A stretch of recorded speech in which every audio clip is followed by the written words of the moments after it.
Welcome back to another episode. It's your boy KB. And I don't know if it's the Money Channel anymore. Maybe it might be the journey. The journey. The journey to financial independence, the journey to better health, the journey to better relationships, the journey to, to living a good life, man. Got my co-host, Mr. Ivy, Kian, my bro. How you doing this week, man? Man, I'm doing awesome. It's always a blessing to get to this recording because it means that we made it through another awesome week and have some awesome stories to tell to the people. I'm just blessed, man. That sun's starting to sneak out a little bit. It's been hiding up here in Boston, man. The ice and snow, it's been real nasty for the last like month and a half. But and this is my first winter up here, so I'm really getting the authentic experience. So I appreciate that. But I'm definitely ready. The inner Mississippian in me definitely is ready for that sun to come out, so we can start bringing the grills out and whatnot. But I'm excited. I just me and the wife just came from a farmer's market, and we had Okay. been to this farmer's market before, but we would always go towards the afternoon, like at 12, 1, 2. But if anybody out there's listening that likes to frequent these markets, you probably already know. Or if you don't know, the early bird gets the worm. You got to go early. We was going there. We went super early this morning. Very few people. They had the freshest produce out. They had the biggest fish out, and so we can go deep. That's a message in life, but we'll say that for later. But now, that was really fun, and so I'm excited to get into this now though. Mm. So tell me, all right, I got questions. So tell me about what'd y'all get?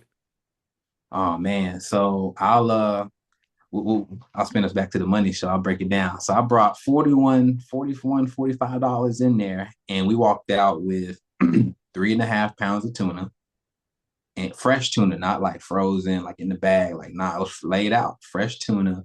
We walked out with this is crazy. This is how because I actually went to the supermarket today. I ain't gonna name it, but I went into one today because I had to, get some cash. They had the strawberries in the little box of strawberries for $6.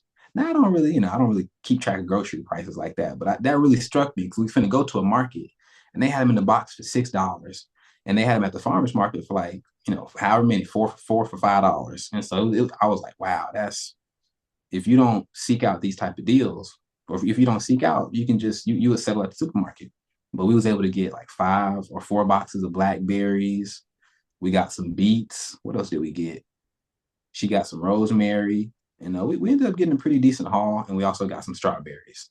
I think I'm forgetting one or two things. I think she got some cucumbers, but what cost us $40 at that market would have easily been 100, 150 at I'm not gonna name a name, but some of these stores around here is a little crazy. They'll hit you over the head if you ain't paying attention. Right, right.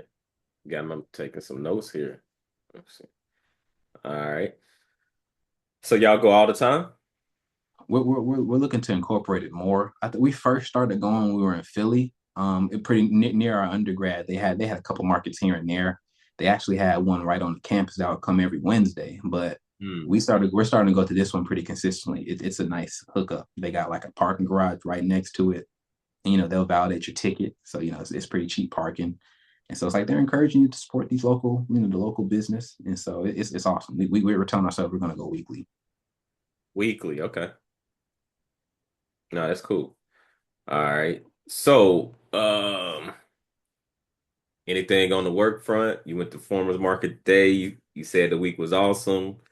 What made it awesome? What was the learning lessons? What anything new with you? What's going on work front? Anything health wise? I mean, it's life. It's like a living journal. Like, you know what I'm saying? I think this week for me, I think the theme for me was conquering fear and about the attitude that you take into the day that you start the day with. I'll be watching Nightcap. They be funny on there, but it's funny when you have your ears tuned in. It doesn't matter what you're listening to. Sometimes the message just come to you randomly from whatever source. But Shannon had said something. He was talking to Ocho. He said, they're talking about doubters. I think they're talking about the draft, You know, we talk about sports every week. They were talking about the draft, and they were saying there's no point in doing the draft because you're just going there to hear people tell you what you can't do and what was bad about your performance. They're not going up there to say, "Oh, you ran so well." So long story short, Shannon said he had a quote that really stood out to me in that episode. He said, "I had a long list of people that was telling me what I couldn't do. They were telling me I couldn't go to college. They were telling me if I Mm. did go to college, I couldn't play football. They were telling me if I did play football, I couldn't be the man. But they told me if I could be the man here, I couldn't do it in the NFL. Well, they told me if I made it to the NFL. But he said, I have a long list of people that was telling me what I couldn't do, but I listened to the one person who was telling me what I could do. And at that moment, I try to anticipate. I was like, who's he going to say? Who is it? Who's his mentor? He said, me. I said, oh. I said, kind of, oh, he had to listen. And so that really stood with me. And so, long story short, going back to work this week, you know, I'm in my training wheels phase. The wheels are starting to come off in terms of sales wise, and so we're starting to get the ability to start generating our own business. And so this role is a little bit of a different role for me. My last sales role was a lot more in person. I'm able to come in, shake hands, bring donuts and whatnot. Now I have to cultivate all of this connection really quickly over the phone. And it's just an interesting challenge. It's definitely, it's a challenge that I love taking on. But this Thursday specifically, man, I just told myself, I said, man, because I usually have a one-on-one weekly with my manager on Friday, and I said, man, usually we talk about activity, and that's usually what we focus on because that's what you can control. That's the main control. How to improve that. And I said, you know what? I want to have something good to talk about in that one-on-one, not just check, not just the one-on-ones and checking the boxes, but I don't know. I just went into Thursday with a different energy. I just went in with like, I don't know why I'm gonna just kill it today. I don't know what was to made me feel that way. And walking in with that energy, my activity had no choice but to match it. So Mm. let's just say I'm just throwing numbers out. This isn't real, but let's just say if I normally make 50 calls in a day, for some reason Thursday I had made that by afternoon. I had made that by lunch. Let's say I ended the day with like 80. And so, long story short, with that activity, my manager always tells me it's all about putting yourself out there and giving yourself chances to be lucky. And wouldn't you know it, I got lucky. And guy answered the phone. Of course he doesn't know me, but he was like, "Hey, Keon, I appreciate your call. Long story short, whatever you're selling, I'm actually looking to buy right now." And and we ended up meeting, and that turned out to be a good process. So we're I won't get into all the business. We were still looking to make sure that everything it goes well with that. But my point is, I definitely think my attitude impacted that. I would have never, and that's part of the reason why I chose sales. I think that sales is something that it gives you a chance to master life skills every single day. Whereas, not saying that other jobs don't give you that, but you get what I'm saying. Like sales, you have to improve as a person to become better at sales. You can't hide at sales. It Right. is who you are, and so that's why I've been enjoying this journey. And that's one of my first victories as a salesperson. And so it feels good to get, but I think that just I don't think it was a coincidence that it happened the same day that I flipped my mind from I don't want to say fear. I will say fear of either not, oh, what if I don't? What if today's not the day? What if I don't get one? And I say, you know what? Screw it. It just ain't gonna be the day if it ain't the day. But you know what? I'm gonna make it the day. And I don't know how I did it, but I'm gonna try to do it again some more. Man, there's a lot in that. Man, I wanted to start taking notes. That's actually that's a lot in that, man, because what I heard was it made me instantly think about something because I'm in the men's group, right? So, we've been sharing books, different books with each other. If you haven't read this, I read it twice. I might actually read it again. It's really good. Get a paper. What's it called? Failing Forward by John Mack. Mm, I heard of that. I'm like, yeah. Man, hey man, we didn't even make this up. Hey, this episode is gonna shape up because some other stuff I'm gonna talk about it's gonna tie in nicely. Uh, Failing. Failing Forward by John Maxwell. I wrote Failing that down. Forward by John Maxwell. The other book, because of something that you said, you could put it on there and put an asterisk, and you could put add that to the list, but maybe you put that like at the bottom of the list. Like, but like get to it when you get to it. But the Failing Forward one, that's gold. Like you gotta read that one. But this one is The Subtle Art of Not Giving Up. Beep. Um, Yeah, I've heard of that one. I never yeah, read it though. yeah. So that one is another one that came up in the men's group, and I'm in the process of reading that one now. And so it seemed like there's some gems in there. It's a whole lot of effing, but Right. if you just could look past that, something what you said was like, I said, screw it, F it. Like I'm about to do this. And it's kind of like that mindset of because a lot of times we are in our head with all this stuff, all this inner conversation is something that you said with Shannon. Like, man, everybody tell me what I can't do, but I'm also telling myself what I can't do. I'm not saying it out loud, I'm saying it Mm. internally. And so what I'm saying it internally, but then what's coming out outwardly is I'm saying stuff like, well, I'm gonna try to do this, or I'm gonna try I'm to gonna do give my that. best. I'm gonna see. Well, let's see what happens. Just the uncertain language versus we're doing this.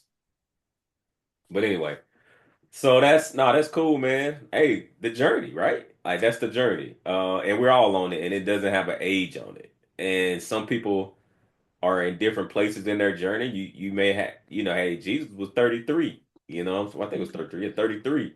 And so, hey, he was a young gun. So so hey, it could pack a lot of wisdom in someone that's young. And sometimes, yes, sure, wisdom does come with age sometimes if you're learning the lessons, right, and you're progressing. Um, and so nah, that's cool, man. For me, actually, there's a lot going on. I'm thinking about it. There's a lot going on for me. One, your boy still coming down. I had my check-in with my coach on Wednesday. You know how I do. We tracking the macros, we tracking, calories, protein, carb, and the fats, sending the pictures in, um, sending the um, my workouts in, like, cause they're, it's a game plan, it's a blueprint. Execute, coach call a play, I run the play, I track it every day, everything down to the rep, send it in, we make adjustments or we don't. Good job, keep doing that, tweak this, or hey, run the play again. Everything went well, progress happened, run the play. The other thing too is the weight too. Got to track the weight every day. Uh, and it's getting that granular with with you with me if you want to see progress. And so, but that's so things are going great there. I'm down 12 pounds, 12 pounds and counting. So your boy gonna be lean, uh, lean coming up. Coming on 40. So that's that front. Started a new job, well, started a new role at the same company. So that's gonna be fun and different and new. In my previous role, I had been there 4 years, so close to 4 years getting there. Dang, time is flying, bro. Got your degree So from it. yeah, so that's cool. Um, on the financial independence, make work optional, but really just building out other streams of income for wealth building purposes. I joined a real estate community. It's a smaller group, but everybody in the group has properties. Like everybody in the group is moving and shaking. Like you know what I'm saying? And so it's in there. So they and folks that are like right at the cusp of getting in the game, they help them get in the game, and so it's good because you got people they've reached where they got a pretty solid portfolio. Then they got someone that's in the middle, and then they got sprinkles of people that's at the builder phase.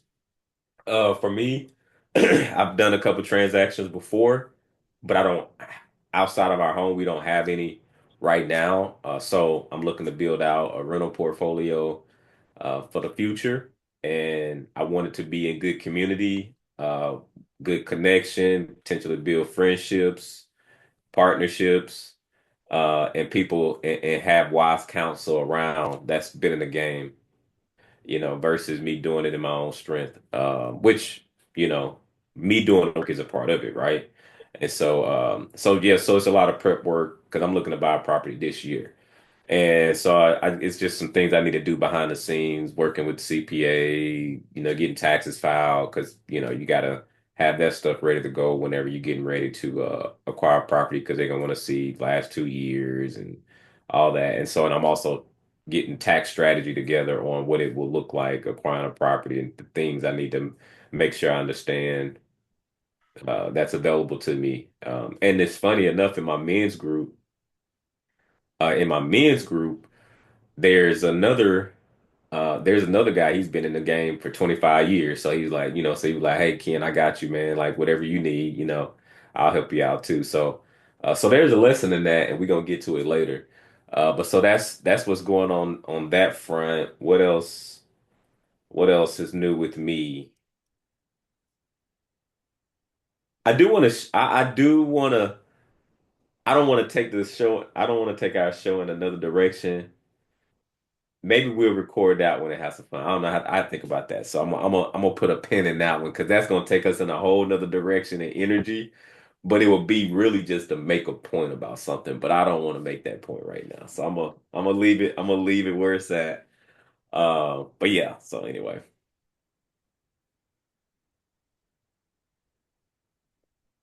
you ready to get into it? Yeah, I'm ready. I'm ready to jump in. All right. So this gonna be a good one. I think it's gonna be a good one. We'll see. It's gonna be real. It's gonna be authentic.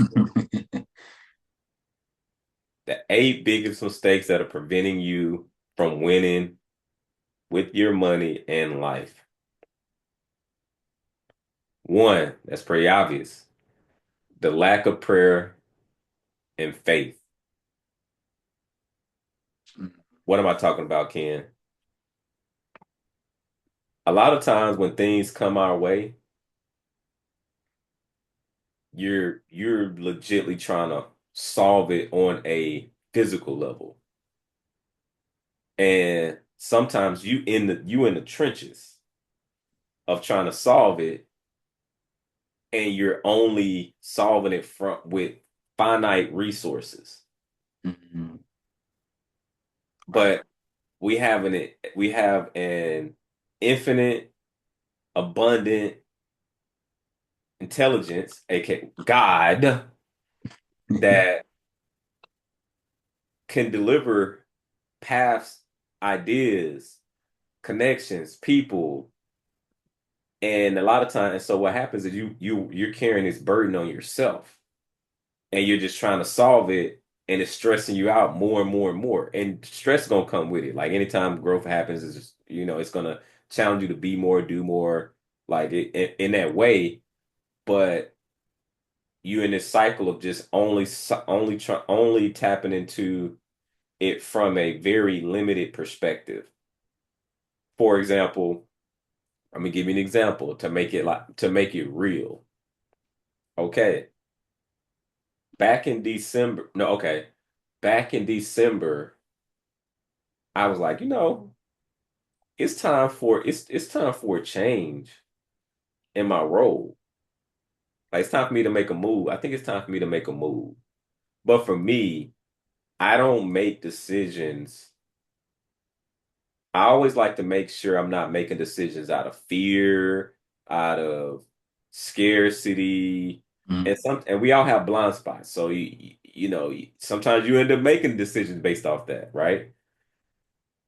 And so what I did was I prayed. I was like, God, deliver, show me. I believe it's time. I believe you telling me it's time to make a move into something new within my role and my realm. What does that look like? Give me some guidance. I'm listening. I'm paying attention. and I'm going to take one step at a time. And when the message comes, I'm going to hear it clearly because I'm going to know that was you. January comes, team meeting. We have a team meeting. And so I'm doing what I do. Went on vacation, well, went half time off for the holidays. Then January comes, we're in a meeting. Well, some things are about to change. And that change came, that means it's going to be something else that's coming for me. And so I was looking at it like, oh, okay. I'm like, this it right here. I'm like, oh man, this it right here. Wow. And so there was a lot of work that needed to happen before the change happened. I'm being a little bit vague intentionally. And in preparation to the new role coming. And so now I'm getting ready to start the new role on Monday. And so um I was like, dang, man, this work, man. Not that you don't think that it doesn't work. And because the other part of it is faith without works is dead. So like you praying and doing all these things and you asking, and then you don't ask, and then like it's not gonna happen for me. Like you just ask, but then you still in your day to day, whatever direction you're feeling led to. Because what happens a lot of times, we be having these inner conversations when I say, oh, should I do this? Should I do that? Should I do it? Should I do it? Like, and you stay in that space, and you don't really go talk. You don't go talk to your business partner, the ultimate business partner. You don't go talk to the CEO. You got some other stuff going on. You don't go and release it, because also what it does is kind of like a relief.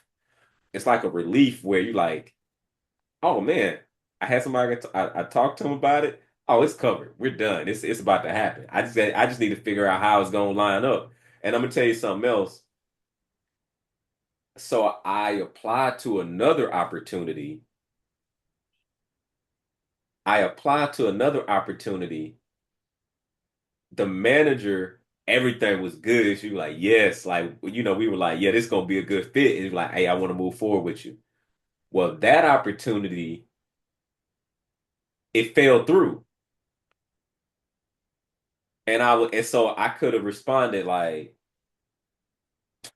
man, see, man, like whatever, all Right. these layoffs going on around the country, this and that, or man, I could have felt some type of way, and I was like, but this was my response. One, I was like, dang, but then my next thought was like, I'm like, well,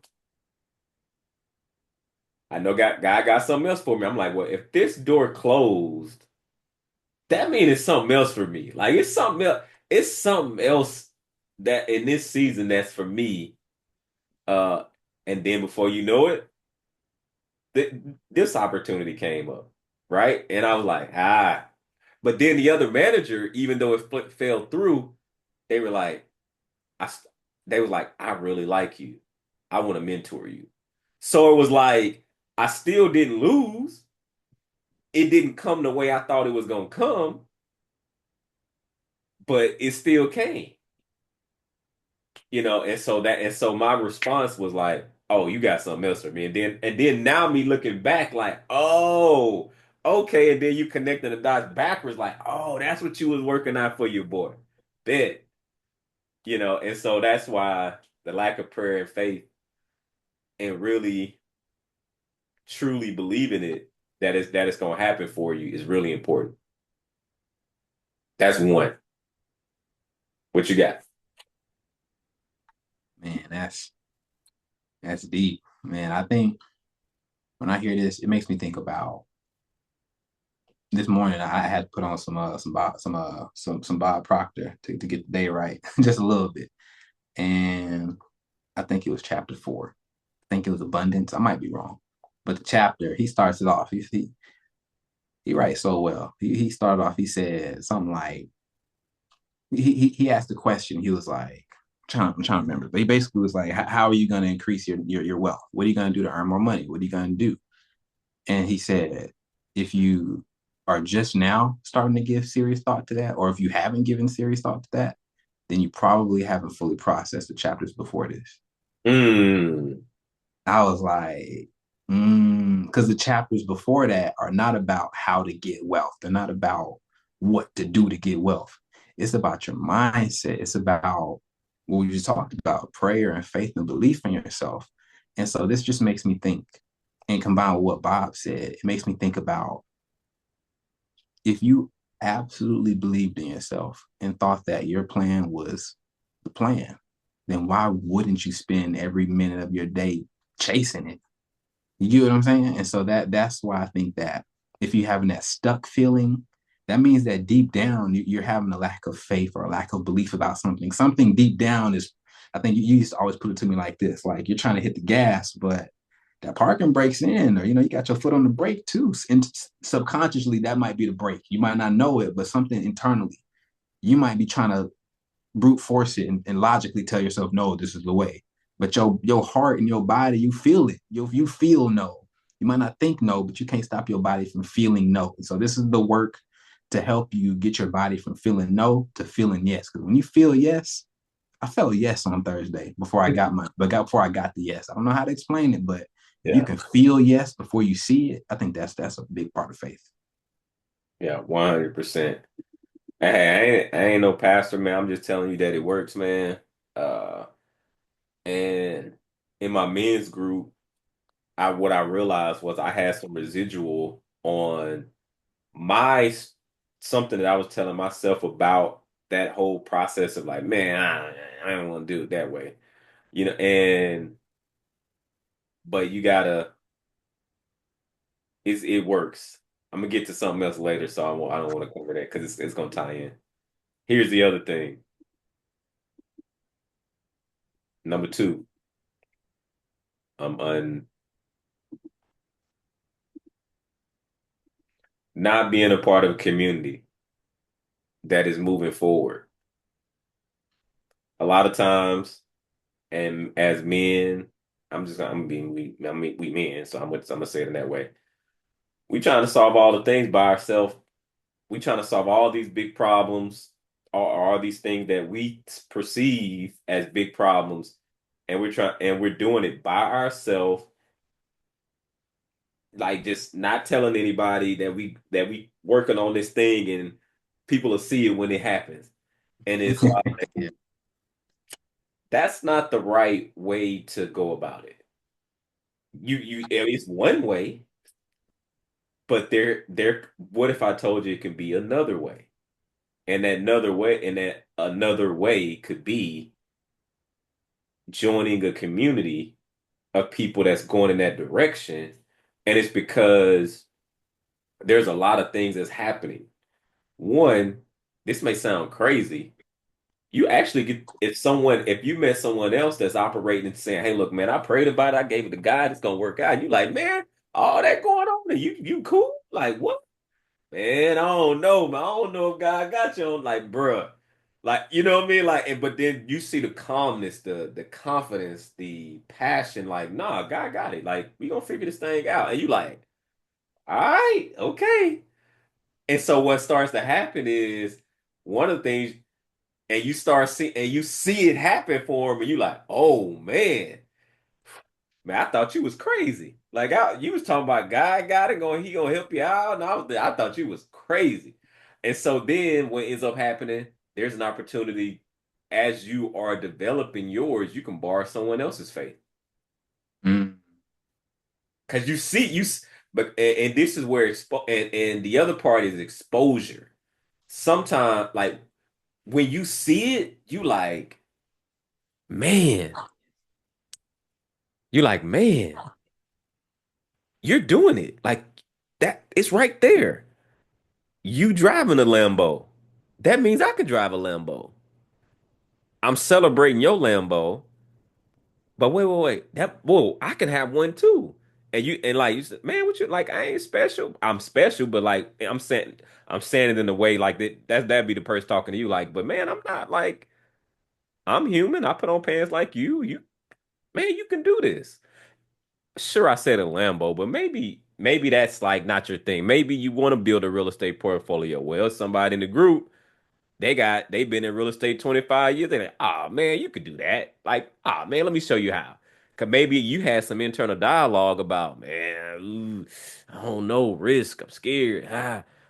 But then they can help you navigate stuff like that. You know what I mean? Like, or somebody in your career field, you see them super successful in it, and you're like, oh, I could do that too.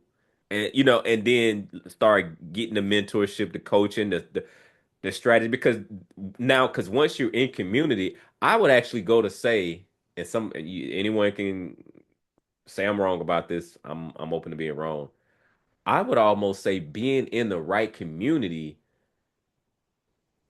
is more valuable than reading the book by yourself.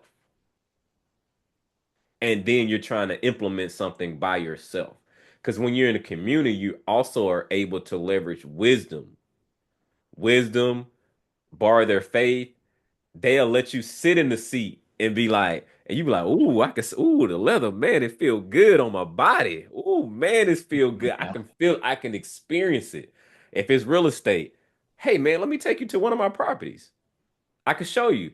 Or I'm gonna renovate this property. I'll take you through the process. I'll show you how to do it. And then once you do yours, you don't got to do it by yourself. I'll show you some of it. You need to do the work, but like I'm gonna show you like I watched out for that. It's the same. Like think about that. Think about what I'm doing with my coach. I got somebody with my coach. Like I document everything. I send it off. Work. Hey, tweak this, work. I'm like, oh, okay, cool, bet. Why am I working with him? One, he does it. That's important. He's doing it. He's living it, and he's helped thousands of people. And we've done it before. Community, connection, people, the right connections, the right strategy, the right mindset. And you don't have, like Shannon said, all the people telling you what you can't do, or just people talking about a whole bunch of random things that ain't got nothing to do with what the direction that you're trying to go in, but you keep engaging with them people all the time, not in a bad way, but you're just y'all don't have a focus on the things that y'all talking about, and that focus is growth and getting better. It doesn't make anyone a bad person. So imagine you just having random conversation. Oh man, you seen the football game. Oh man, what about this? Oh man, such and such died. Oh man, all these layoffs out here. Oh man, and so you just having all these different random conversations from different people. Oh man, uh, such and such said on the blackout, we're gonna have an economic blackout. We're gonna boycott, and you just getting a text. That's the only time you text me, man. I'm gonna block you if you text me that again. Like, you know what I'm saying? Like, that's the only you we ain't ever talked about getting this money, or hey, let's get this faith up, or hey, like all the things that are really important. Sure, fun is fun. We're gonna have fun in the midst of all that, but like audit your circle. And maybe you're the person that's doing that to other people, and you just don't know that they're having that conversation about you. Because a lot Right. of times we like to say to people being a hater, or people, man, the five people in your circle, that's you gonna be the sixth one. If other five people broke, you might be the broke one. They looking at you, and they probably trying to like kind of move around and not have certain conversations with you, and then they might be having these conversations, and you might be the one of the people that they referencing, and you don't even know it.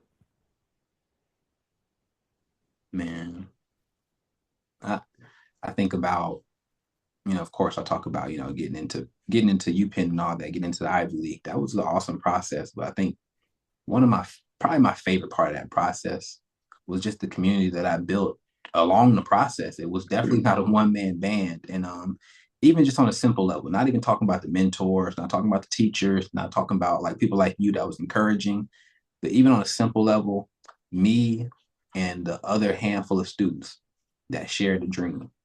And that's what united us. And that's what, when you said that, you're gonna have fun along the way, that's what made me think about it. We had so, like, it wasn't like the community was, we wasn't these nerds like, no, we have to stay up till 2 a.m. every night doing flashcard. No, we had so much fun, but we never got it confused. The mission was always the mission. You know what I'm saying? And so that 100%. that's that's man, that community was so powerful for me. And so I think that that's in this stage of my life, that's what I'm looking to now. I'm looking to continue searching for my next community and building my next communities. Nah, that's real. Nah, yeah, keep going, keep going. We all doing it. Keep going. Scarcity mindset, fear-based mindset. You making decisions based on fear. Mm,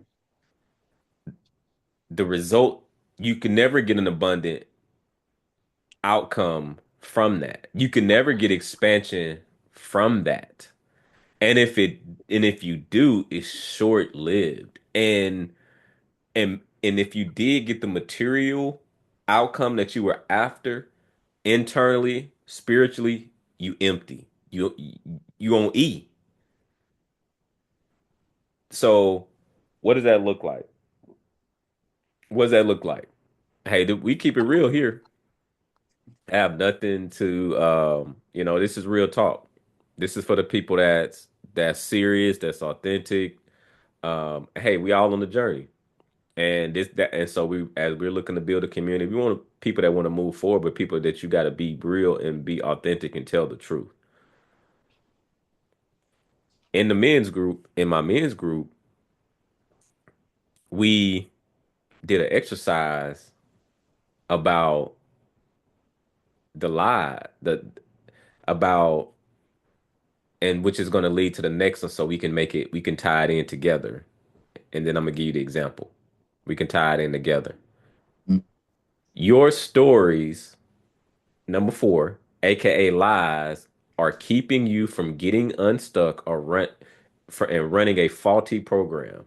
So the play that you run it is faulty because it's based on a, a false premise to begin with, and it's coming from a scarcity or fear-based space. So imagine having a program and you put it in your laptop, or you download it in your laptop, and the program was fear. mm, And so you're running that program and you're walking your daily life out making fear-based decisions and actions and activities. What does that look like for an example? Did an exercise about what are the seven lies that you're telling yourself in some of the major areas of your life, and go eh, what is it costing you? I add a little bit extra to it. Like, what is it costing you to believe that? It was just from a monetary standpoint. Like, what is it costing you? But then I added another layer and said emotionally, what is it costing? Like, what is it costing you? What will it cost you? So I answered both. The one of them that came up was paying off debt. Why are you paying off debt? Why are you paying off your mortgage? Why do you want your mortgage to be debt free? It came up. It was based. I don't know. Did I ever read this to you, I Ken? I don't think so. All right, so I'm going to read some stuff off. I'm not going to read all of it, but I want to read it because we did the exercise. We around here we do the work. We don't be emotional about it. We just do the work. If you want to get better, do the work. Stuff is going to come up. Address it, process it, overcome it, observe, understand it, move on. All right. So I'm going to give you the recap. I'm going to give you the just the summary. All right. I'm gonna read it. Let me see. Paying off your house doesn't equal financial freedom. Mm, That's one. So what came up for me was believing that, okay, so all right, let me back up. Believing that you need to pay off your house before investing in real estate is like costing you hundreds of thousands, if not millions, in missed opportunities over time. And then it just gave a breakdown. Lost time equals lost wealth. Number two, opportunity cost, leveraging other people's money. Number three, missing out on cash flow and passive income. Number four, inflation erodes your buying power. Number five, reduced tax benefits. Number six, paying off your house doesn't equal financial freedom. Your wealth ceiling is lower. Truth, real estate investors grow their net worth faster by holding multiple properties and leverage and compounding their returns over time. The bottom line, paying off your house is not a bad goal, but it comes at the expense of building wealth. It's a limiting belief. A balanced approach, keeping your mortgage while acquiring income generating real estate, can accelerate your path to financial freedom much faster than waiting. Would you rather have a paid off house in 15 years or a real estate portfolio that generates $10,000 a month in cash flow forever? Mm, man, wow. You And so know, millions of dollars, hundreds of thousands, millions of dollars, and mm, a paid off house and does not equate to financial freedom. And it's a limiting belief. That's the key. Limiting belief. I like, oh dang, okay. That's a limiting belief. It's because that was one of the things that it's multiple guys in there that got real estate and they still got a mortgage on their house and they got portfolios. And they like, I can't. That's a great goal. It's not a bad goal, but we're gonna challenge you on that a little bit. wow, man. You know, I think this also ties into community that's moving forward, but it really reminds me of I think the conversation we were having about like your trainer. And I think this is I think this applies to every area of life, but Hmm. especially when you're talking about trying to envision the future and set goals, set targets, whatever we want to call it. That word you just used, I think, is the exact. That was a limiting belief. That kind of was opposite of what we talked about or what we was getting at last week. I was just saying that sometimes you'll set a goal that's unrealistic and you know that. That's why you're not chasing it, or that's why you Mm. let it slip. But it's almost like we can't be individually, we cannot be trusted to set these goals for ourselves because we have it's too much risk. You'll mess around and set a limiting belief or you'll set an unrealistic. That's why you got to bring people in to help you calibrate and get into that sweet spot. It's not limiting you. You really do feel like this goal is pushing you, but you also think you can do it. And so that I forgot what book I said that was mentioning that, but like I said, the desire piece is there. That's pretty probably easy for most people to desire, but that expectation and knowing that it's not limiting you, I think that's hard to get. That's probably impossible to get or know that you got it without a goal or without someone like you said, like a men's group or a trainer, whatever area of life it is. Wise You need counsel. something. That's what you need. Yeah. And let's be clear. There's a vision that God has given all of us. Like this thing that you thinking about. Like it's in there. It's in there for a reason. It came to you for a reason, but fear is holding you back. And then there's some practical steps that need to be walked out, and it's good to walk out those steps in community because also what some people call it mastermind. So in some groups, like when you have so you said when everyone has the mission of building a real estate portfolio, or everyone has the mission of graduating this Ivy League school, or everyone has the mission of becoming the best salesperson, or everybody in this group has a mission of just being a better human being in multiple in all areas of life and being more well-rounded and willing to focus on doing what they need to do to get better. What happens is you do roundtables and hey, so this is what's going on right now in this particular area because you're in wise counsel. Oh yeah, I've been through that before. Oh yeah. I mean, it was in a different season, business cycle or whatever, but this is how I approached it. Or people are poking at it and just giving you different insights and still leaving the decision up to you. But now you realize, oh, it's multiple ways to approach this and think about it. What's happening? God is working through them, giving you their lived wisdom experience. And so now it's potentially allowing you to course correct or they're connecting you to the person that helped them, and they can help you put together this repeatable system that will help you get unstuck and get to the result that you're after. But you wouldn't have gotten there if you wouldn't have been in community. Right.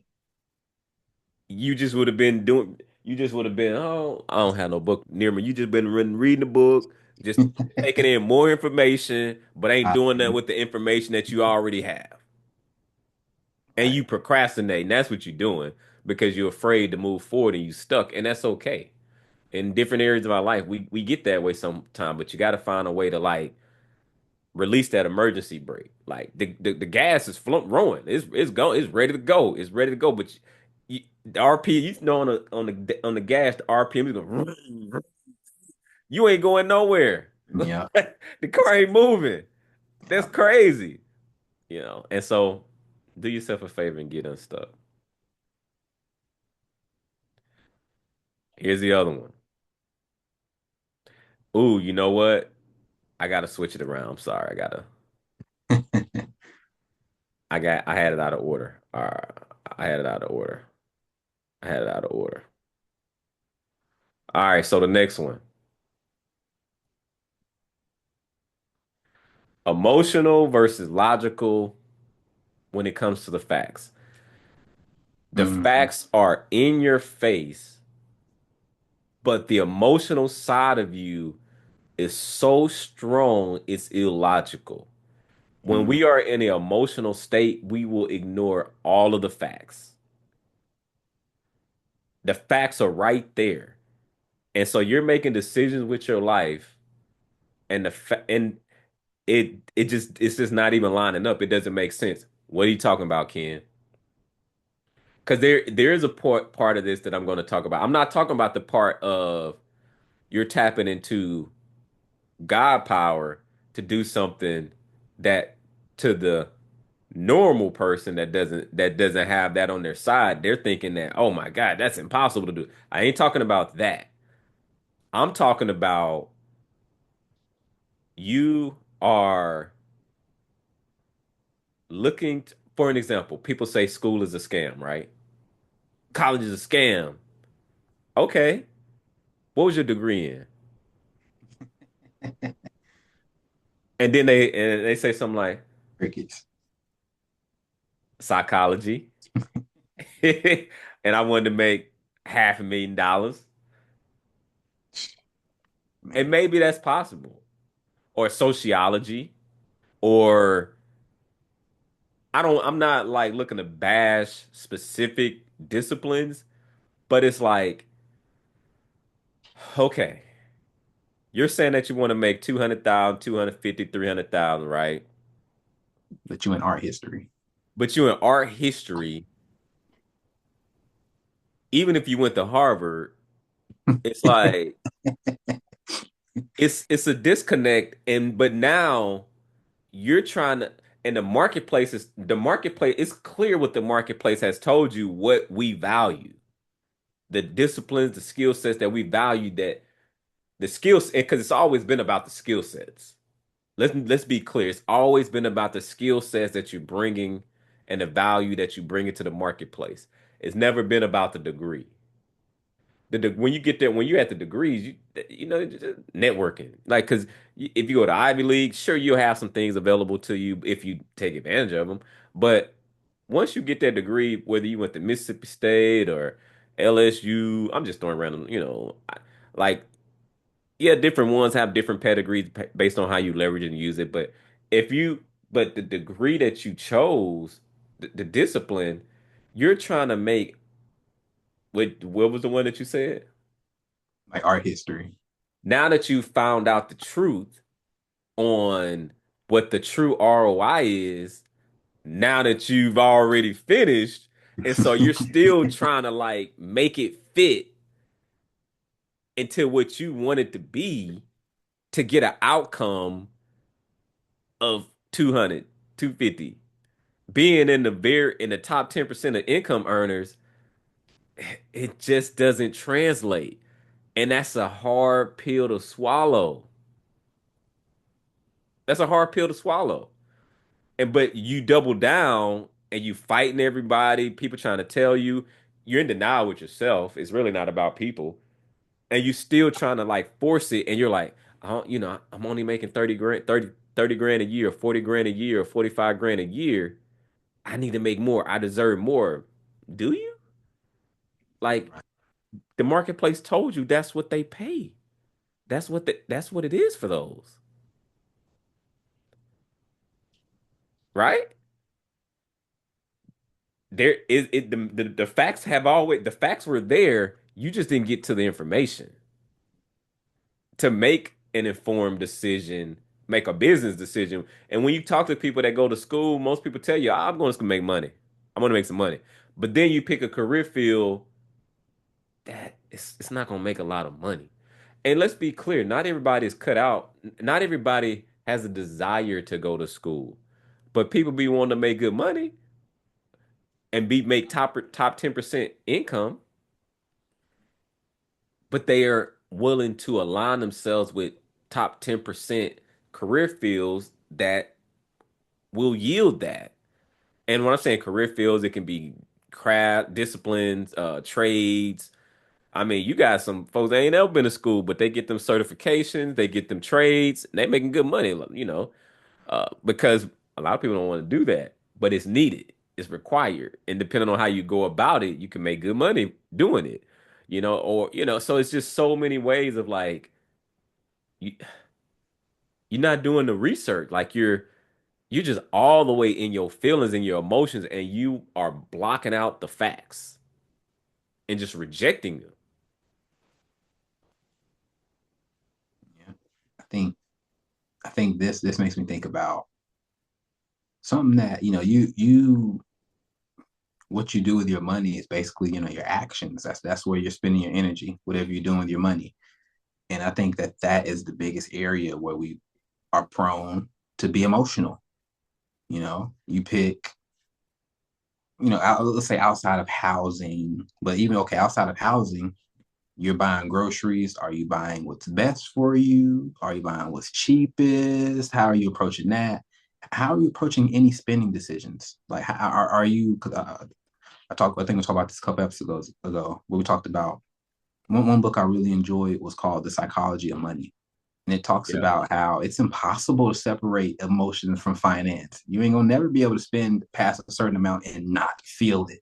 But one of my main takeaways from that book is understand that. Don't try to make yourself be something that you're not. Don't be a robot. Be able like try to anticipate these emotions and set yourself up to succeed even with the emotions. Try to minimize the impact of the emotions. And so I think that that's kind of core to what you're getting at is that, I hear this. I don't want people to hear this and think, well, I'm not gonna feel nothing.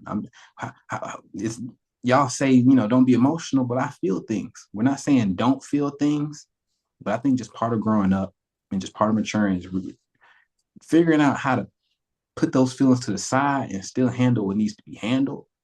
And I think that this is one of my first examples that came to mind was money. Are you able to? It's easy when it's payday, and it's, oh man, okay, well yeah, payday, okay, yeah, I'm gonna take care of that bill, that bill, that bill. But now when it's actually time to run the play, are you able to put the emotions of, damn, them Jays just came out.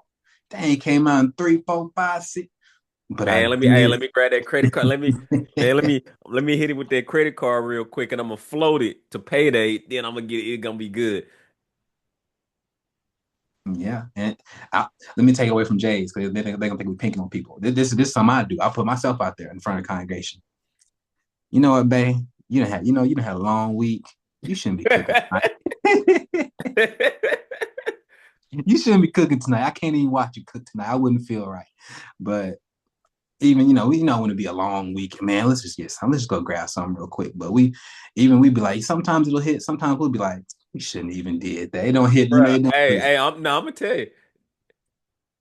Hey, you know that you watch some of those little shorts or something where they say 10 minutes later. Well, in this scenario, 20 pounds later, you like, damn, yeah, why did I do it? Yeah. And it was those micro, like those. Because when you got a boo, y'all living life together. So time is just time is just moving on, moving on. Every week y'all doing it. The next thing you know, it's 2 days a week, 3 days a week. But then it's compounded over 6 months, 7 months. And you like, how did this happen? You done picked up 20 pounds, 25 pounds. You like, dang. Man. And it's so it's we're not going to bash the country. We're not going to because that doesn't help. But what I'm bringing up the country and the state of the U.S. in the sense that they're not hiding the calories. It's so easy to pick up calories wherever you can sneeze and gain 10 pounds by just what's out there. Like I went to a store the other day and for my lunch break I got like a little sub and they had soda's expensive these days. At least I think they have sugar tax or something, but this soda was cheap. I usually try to drink water, but it was like a little 50-cent soda, ginger ale. How we is with ginger ale. I don't know why we think it's medicinal, but I was like, you know what? I'll drink a ginger ale with this. It can't be too bad. I bought it. It was 50 cents. I said, okay, I'll drink a little ginger ale because I like to do water. But man, I took that ginger ale to the car and I just got to reading it. Sometimes I like to read the label. Man, I seen it had 58 grams of sugar in Yes, that little sir. container. I said, what the world? How is this fixing anything? It probably putting us to sleep. That's why we thought it was medicinal. Like, that's crazy. So, but that's just, I had to ask ChatGPT, what does that equal to? They said that's 14 and a half tablespoons of sugar. That's a Oh quarter wow. cup of sugar. And I'm usually not that guy, tracking sugar. But bruh, I said they trying to kill us if we ain't paying attention. Now you killing yourself because you the one who Yes. bought it. You paid with your money and you bought it and you drank it. They didn't do nothing. You did it. It was there. That's why the label there. And that's what they showed you on the label. They ain't talking about anything else that wasn't on the label that wasn't required to put on there. It was a Mm, personal choice. yeah, man. That's what happened. Man, they got me in student loan debt. Nah, bro, they didn't get you in. They tricked me. No, they made it very enticing. Mm, They made it very enticing. But you signed on that dotted line, and now you mad, and you mad at the country that they need to pay for it, and you the one signed up for it. I yeah, ain't mad at you, but you did that. man. That's powerful. I'm keeping that. I usually you throw it away. Nah, I'm keeping that ginger ale bottle in the car. I need to see that. I want to see that. Bet, bet, bet. All right, moving on.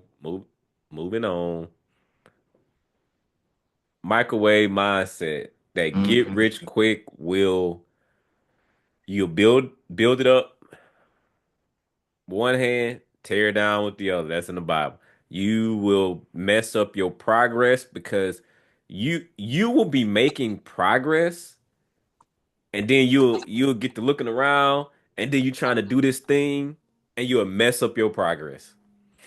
Trying to like trying to shortcut it and figure it out and then or you're operating in scarcity. You're telling yourself a story. You're acting emotional, leading to you being desperate, which is causing you to make a bad decision. That's a formula for a bad decision every single time. And what marketers understand is they market to your emotions. Are you yeah. tired? Are you tired of being broke?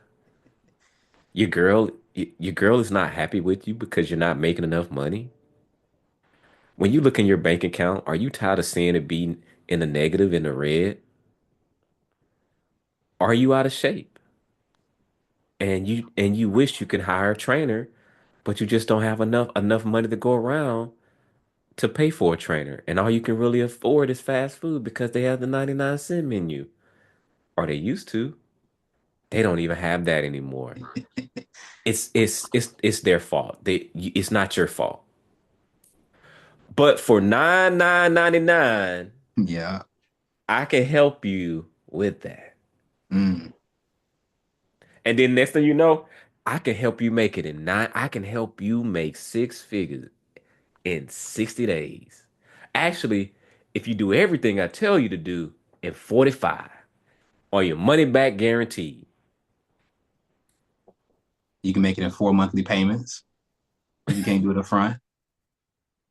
And what they don't realize, most people don't even complete courses. A very small percentage of people that complete courses. And so they say, oh, but the key is you must complete the course within a certain period of time. What they know is the numbers are on their side. Most people don't complete the course. Most people do not finish courses, self-directed courses. Let me repeat it again. Most people don't finish courses. They don't. They open it up, they start it, get distracted, and go off into another direction. So guess what? That money back guarantee was based contingent upon you completing the course, which if you would have completed and you wouldn't have gotten the result, then they would have gave you money back, no harm, no foul. You'd have, whatever. But they know most of the time they're not gonna have to pay that back. I'm just marketing, bro. Like they're marketing to your desperation. And I'm not saying that marketing is bad. Like I'm not saying that. But what I'm saying is they're marketing to your emotions because of the state that you're in because they did the research and they know that the majority of people are in a certain income bracket, that situation. And so that's the target market that they're going after. And so they're marketing, you're like, I think you're talking to me. Well, it's because they pull the data and they understand the majority of people are in this bucket. Like, I'm just, like, and so they're marketing to their target audience. So yes, they're marketing to you, and so they're touching that desperation string, and then you want to change your situation. It's just that it's not a microwavable process that anyone can show you to help you get out of it. It Man, took you time to bake yourself into that situation, and it's gonna take some time for you to bake yourself up out of it. Sure, there's gonna be some drastic things that you could do, like to spark it, to jump start it, and to generate some momentum, but you got to play the long game. yeah, the time's gonna pass anyways. Before you go, last thing, Mhm. I was on a coaching call. Someone called me because I was doing some career coaching. If anyone ever needs that, happy to do that, but it's not something I lead with. Um, I jumped on a call with somebody. He's like, "Hey, I'm trying to make six figures quick." He said something like that, and like I almost laughed. Like what's your definition of quick? Right, tomorrow. That like, yeah, man, I'm trying to make six figures quick, man. And then I Wow. was like, well, tell me about your story. Tell me about like, tell me, what you got going on. Just trying to understand, just asking questions.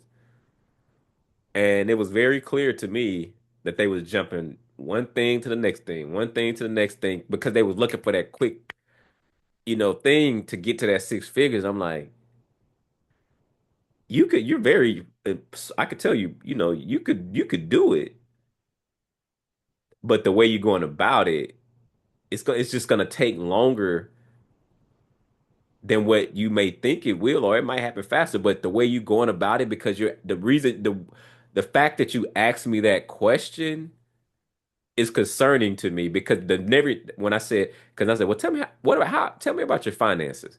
I pivoted away from career. Tell me about your finances. Man, it was out of order. Desperation. I knew it. Like I knew it. Every time someone asked me some type of question around that, around getting around the work,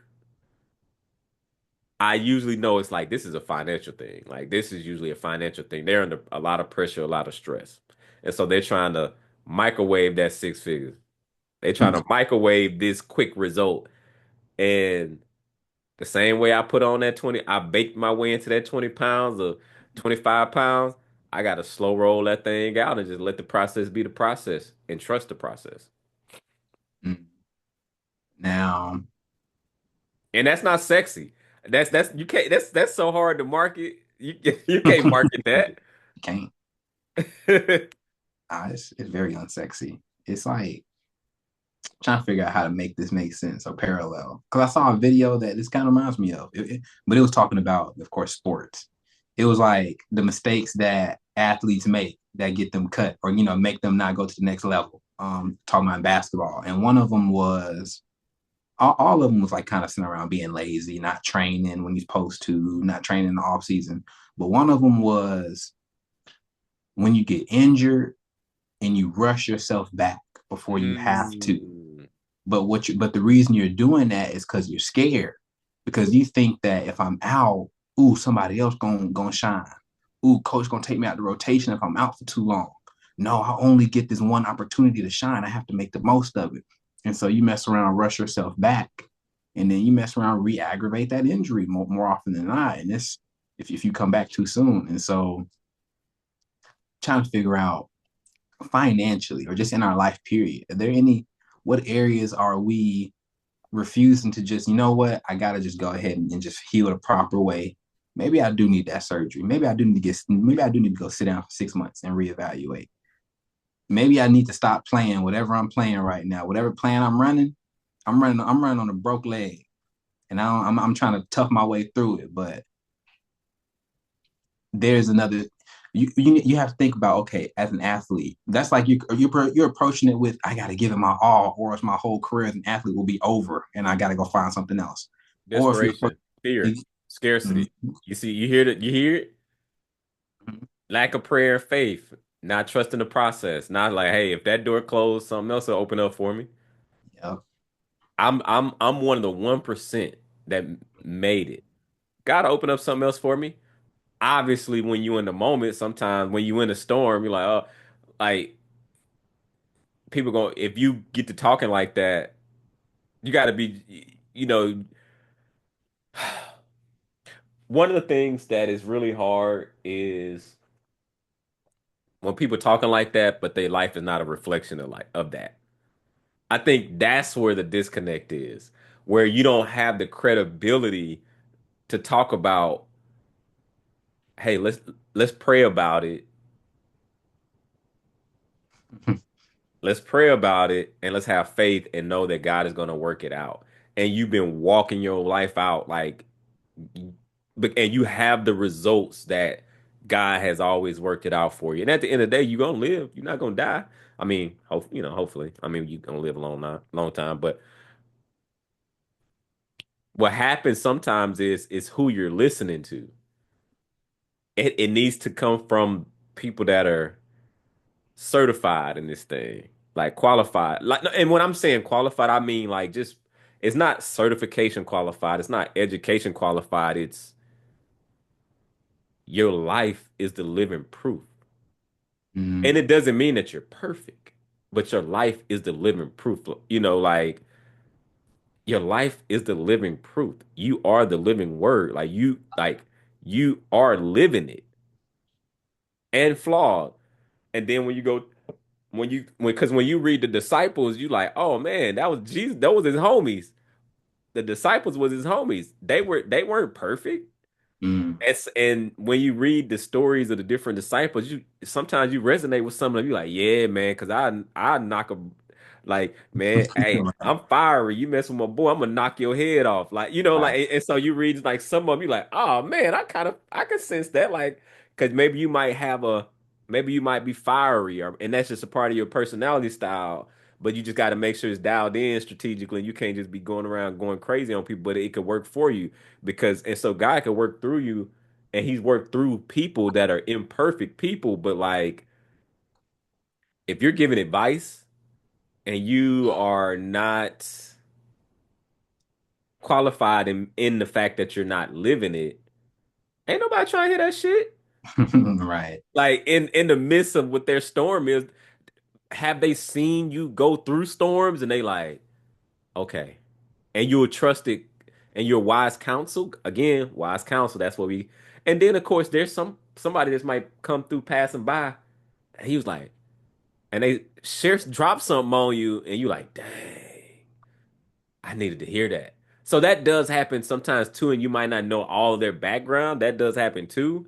But no, just to kind of, I'm just saying that because you got to just be careful to be just out here giving advice. Sometimes we got two ears for a reason, and sometimes it might be better just someone just want to just need to get it off their chest because they going through something. They ain't looking for no advice. They not looking for your nuggets. So you got to have discernment and knowing when to, when the moment is right.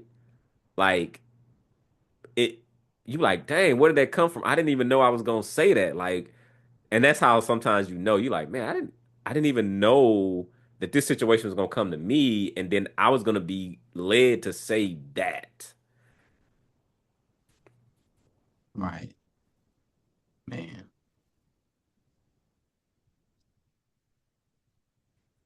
It's deep stuff, man. It's definitely a lot to process, man. Last but not least, biggest mistake, quitting on yourself.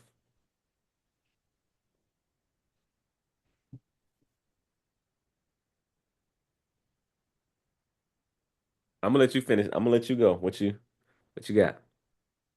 Man, I think that this is deep, but it implies that you got to be in the game. Like you get what I'm saying? To Mm. quit, you got to be in the game to quit, and so Sheesh. you got to make sure you haven't quit before you even started. Like you got to don't hear that and be like, "Oh, I'm not quitting on myself." You not starting either. You got Mm. to get out there, and I think that once you start getting the inclination to quit, like you said, now you need to start surrendering yourself to wise counsel because maybe that means you're doing something that's so important. I think Jesus wanted to quit at one point when he was, you know what I mean? He's like, hey, I don't want to do this. This I did agree to this, and you said he was 33 years old. Man, I was knowing this was going to happen for a long time, but even I want to quit right now, and that was Jesus. And so we all are going to come across that moment at some point. But me, something that I always think about is that if you aren't sharing the idea with anybody else, you must not think it's important. And so I think with not quitting on yourself, part of that is making sure that you're sharing these ideas and these goals. Like, don't just share it just to share, but share it with wise counsel so that they can charge you up and help you not quit on yourself. 100%. And to wrap this show, never, ever, ever quit. Guess who I learned that from? Years ago, before all of the drama. Ah, cool. Take a guess. Talking about talking about TD. Big Hey, T. don't shoot the messenger. Just take the message, I guess. Big T. Big T. That's funny. Now I'm serious. I'm serious. Hey, Ever, ever quit. Until the next episode, make sure y'all like, comment, and subscribe. If y'all want to be encouraged, be challenged, be pushed, listening to folks that are relatable, not putting on, we ain't got nothing to hide, just looking to get better, living life together, two brothers, and you looking for that community, hey, tap in, and we gonna keep it coming. We gonna catch y'all later. Peace. peace.